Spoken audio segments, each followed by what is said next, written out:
आपको याद होगा पाकिस्तान के साथ हमारे संबंध कैसे हैं। क्रिकेट में इसका असर खूब दिखा था, जब न सिर्फ सूर्य कुमार यादव ने कप्तान से हाथ मिलाने से इंकार कर दिया था, बल्कि बाद में पाकिस्तान के जो चीफ थे उनसे ट्रॉफी तक नहीं ली गई थी। और यह हाथ का विवाद देशभक्ति वाला एक नया उन्माद लेकर के आया था। लेकिन इसी बीच में विदेश मंत्री एस जयशंकर बांग्लादेश पहुंचते हैं और वहां पर पाकिस्तान के नेशनल असेंबली के अध्यक्ष से जाकर के हाथ मिला लेते हैं। अब आप जरा सोचिए, किसी साल में हमला हुआ था और इसी साल में ऑपरेशन सिंदूर हुआ और इसी साल में ये सारा नाटक हुआ। लेकिन अब सरदार अयाज के साथ जिस तरह से हाथ मिलाते हुए मुस्कुराते हुए जयशंकर की तस्वीर सामने आई है, वो चौंकाने वाली है। ये पूरा वाकया बांग्लादेश में हुआ है, जहां पर एस जयशंकर पहुंचे थे। पाकिस्तान के नेशनल असेंबली के अध्यक्ष सरदार अयाज सादिक भी पहुंचे थे। ढाका में ये मुलाकात हुई और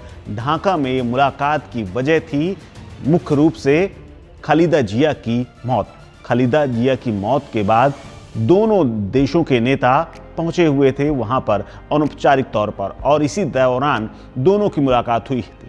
हालांकि ये मुलाकात अनौपचारिक थी, यानी सामान्य मुलाकात थी, किसी प्रकार की कोई ऑफिशियल मुलाकात नहीं थी। जयशंकर ने बांग्लादेश के दौरे पर जिस पाकिस्तानी राजनेता से हाथ मिलाया, उसकी तस्वीर अब वायरल हो रही। सरदार अयाज सादिक के साथ उनकी तस्वीर की टिप्पणियां की जा रही हैं। पाकिस्तान नेशनल असेंबली के स्पीकर, यानी जिनसे पहले से कोई मुलाकात तय नहीं थी, लेकिन फिर भी हालात ऐसे हुए कि आमना सामना हुआ तो हाथ मिलाना पड़ा। लेकिन सोशल मीडिया में तमाम सवाल खड़े हो गए और सोशल मीडिया वाले तो सीधे पूछने लगे कि अब क्यों गलबहियां शुरू हो गई।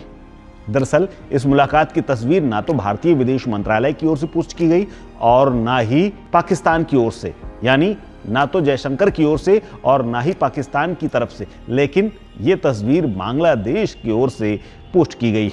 ये तस्वीर ऐसे वक्त में आई है जब खास तौर पर ऑपरेशन सिंदूर पर सीमा के बीच में जब तनाव हुआ था, उसके बाद तमाम वरिष्ठ पदों पर बैठे हुए व्यक्तियों ने एक दूसरे से हाथ मिलाना तो दूर, मीडिया पर चर्चा करना और नाम लेना तक बंद कर दिया था। और इसे एक प्रतीकात्मक रूप से देखा जा रहा था कि ये भारत का शिष्टाचार के साथ विरोध का तरीका है। लेकिन अब इस पूरे मामले को लेकर के सोशल मीडिया पर खूब राजनीति हो रही है। दरअसल इस मुलाकात का मुख्य केंद्र था बांग्लादेश की पूर्व प्रधानमंत्री बीएनपी और नेता बेगम खालिदा जिया का निधन, जहां पर सभी लोग शोक संवेदना लेकर के गए थे।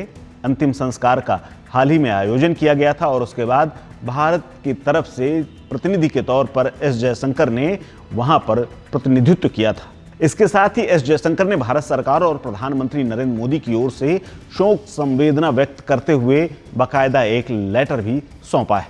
वहीं पाकिस्तान की ओर से सरदार अयाज सादिक पाकिस्तान की सरकार की तरफ से प्रतिनिधित्व कर रहे थे और इस कार्यक्रम में शामिल हुए थे। जब दो देशों के वरिष्ठ नेता तीसरे देश में एक दूसरे के साथ सार्वजनिक कार्यक्रम में मिलते हैं, शोक सभा में मौजूद होते हैं, तो हाथ मिलाना, एक दूसरे का अभिवादन करना सामान्य राजनयिक शिष्टाचार माना जाता है। लेकिन सोशल मीडिया का क्या है? उन्हें तो सवाल उठाने थे और सवाल उठ गए हैं। हालांकि इस खबर को लेकर के आप क्या सोचते हैं, हमें कमेंट बॉक्स में कमेंट करके ज़रूर बताइएगा, क्योंकि हम हैं इंडिया वॉइस, आप सबकी इंडिपेंडेंट वॉइस।